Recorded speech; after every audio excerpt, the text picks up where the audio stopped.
Most chicken owners are trapped in a cycle of buying feed, a dependency that costs them hundreds of dollars a year and ties their flock's survival to a fragile supply chain controlled by corporations that care nothing about your independence. While your neighbors are hauling 50-pound bags of commercial pellets from the feed store every single month, spending $20 to $35 per bag depending on whether they buy conventional or organic, you could be running a silent, self-sufficient protein factory in your own backyard. A system that takes your kitchen scraps, your garden waste, and even your chicken manure and turns them into a continuous supply of high-protein chicken feed, for free for the entire year. A single 20-gallon tote can replace up to $500 a year in commercial feed for a small flock of 10 to 15 chickens.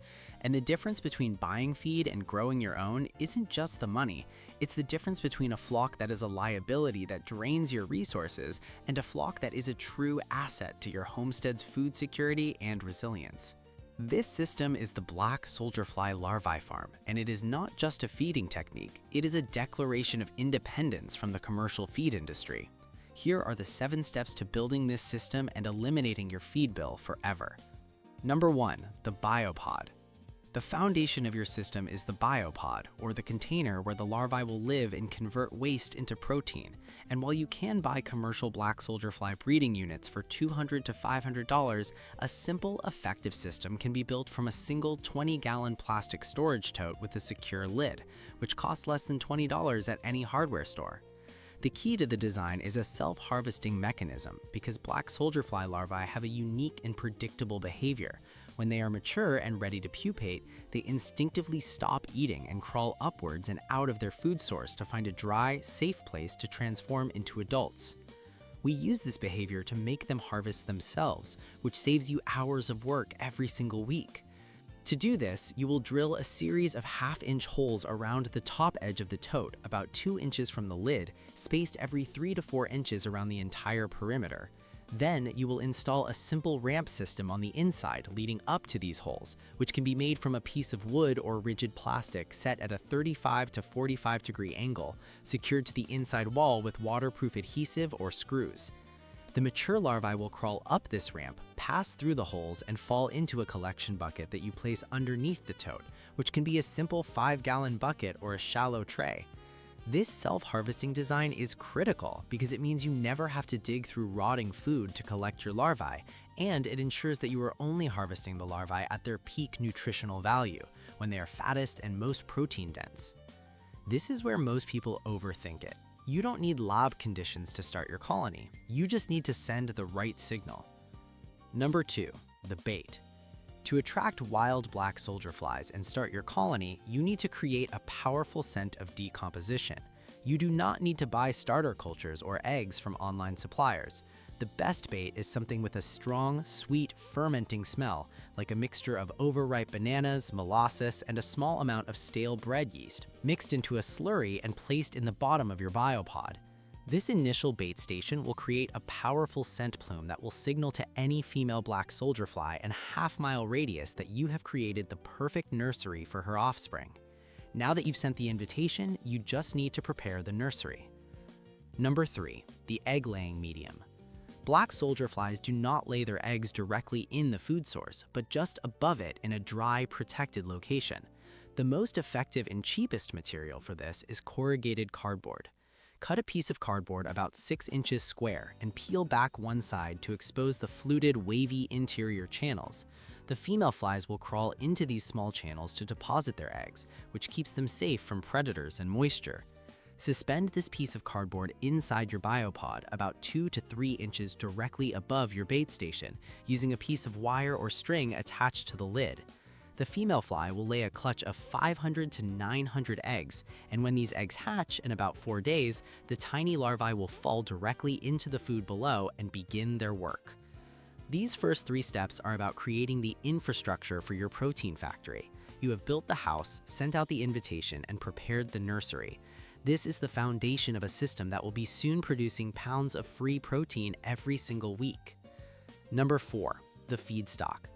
The larvae of the black soldier fly are voracious eaters and can consume twice their body weight in food every single day.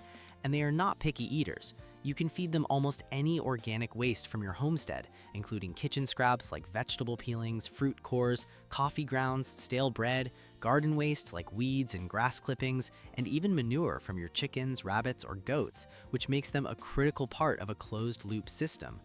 A properly managed biopod can convert up to 10 pounds of organic waste per square foot of surface area every single day, which means a standard 20-gallon tote with a surface area of about 2 square feet can convert over 10 pounds of waste into protein daily. This is not just free chicken feed. This is a waste management system that eliminates odors, reduces fly populations, and turns a problem, waste, into a solution, protein. Number 5. The harvest. After 14 to 18 days of continuous eating, the larvae will have reached their maximum size and fat content, and they will enter the pre-pupal stage, where their color changes from a creamy white to a dark brown or black. This is the trigger for their migratory behavior. They will stop eating and begin to crawl upwards, seeking a way out of the moist food source to a dry place to pupate. This is where your self-harvesting ramp comes into play. The larvae will climb the ramp, pass through the holes you drilled, and fall into your collection bucket. There is no sorting, no digging, no work required on your part. Every morning, you will have a fresh collection of mature larvae ready to be fed to your flock.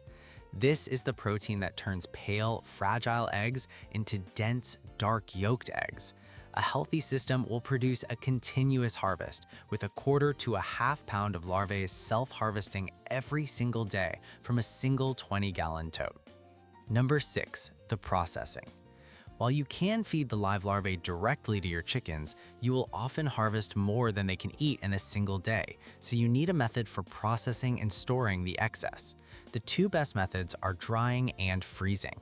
To dry them, spread the larvae in a single layer on a baking sheet and bake them in an oven at the lowest possible temperature, around 150 to 170 degrees Fahrenheit, for 2 to 3 hours until they are dry and crispy. Dried larvae have a protein content of over 40% and can be stored in an airtight container for months. In cold climates, production slows in winter, which is why this storage matters. Alternatively, you can simply freeze the live larvae in freezer bags, which preserves their moisture content and is often more palatable to the chickens. This ability to process and store your harvest is what transforms your system from a novelty into a serious year-round feed source. These last 3 steps are about managing the output of your system. You have fed the engine, collected the product, and created a storable asset.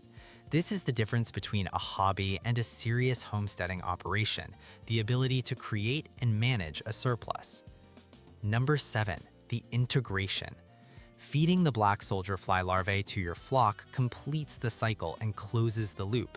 The larvae are a perfect feed supplement, containing not just high levels of protein, but also essential amino acids like lysine and methionine. And they are also rich in calcium and phosphorus, which are critical for strong eggshells.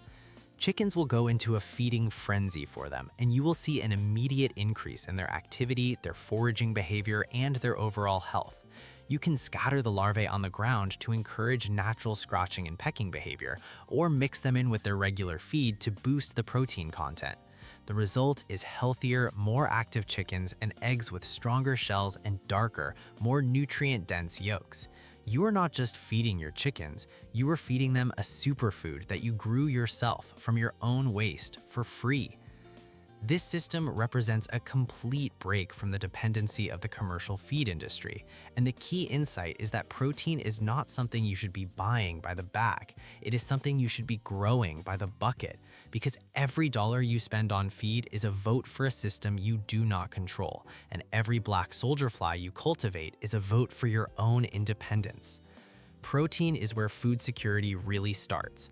Not in the feed store, not when you read the ingredients on a bag of pellets, but when you realize that you can create the perfect animal feed from the scraps that you would otherwise throw away. The homesteaders who succeed are the ones who understand that a farm is not a collection of separate activities, but a single, integrated ecosystem. And the black soldier fly is the engine that connects your waste stream to your protein stream, the insect that separates the chicken owners who are forever dependent on outside inputs from the homesteaders who have built a truly self-sufficient system, a system that feeds itself, sustains itself, and makes you truly free.